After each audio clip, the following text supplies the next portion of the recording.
మూర్ఖుడు కలహాన్ని, గొడవను రేపుతాడు. దయచేసి గమనించండి, ఇళ్లలో కూడా గొడవలు అవుతాయి, భార్య భర్తల మధ్య గొడవలు అవుతూ ఉంటాయి. ఇలా గొడవలకు కారణం ఏమిటి? ఎవరో ఒకళ్ళు స్టార్ట్ చేస్తారు.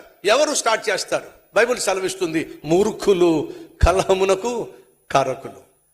నా భర్త నాతో గొడవ పడుతున్నాడు, నా భార్య నాతో గొడవ పడుతుంది అని చెప్పేవాళ్ళు చాలా మంది ఉంటారు. అయితే అడుగుతున్నా, ఎవరు గొడవ పడతారు? ఒకరోజు నా దగ్గర భార్య భర్త వచ్చారు. వచ్చిన తర్వాత ఆ భార్య అంటుంది, అన్న ఇతను అస్సలు మంచోడు కాదన్న, దుర్మార్గుడు అన్న, పరమ పాపిష్టోడు అన్న.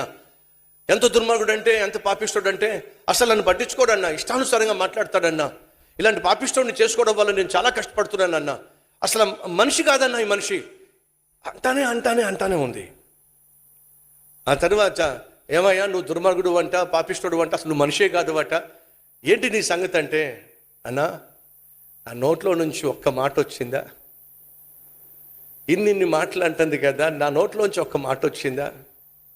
మీ ముందే ఇలా నన్ను ఆడిపోసుకుంటే ఇక మీరు లేకున్నప్పుడు ఇంకా ఏ విధంగా ఆడిపోసుకుంటుందన్న.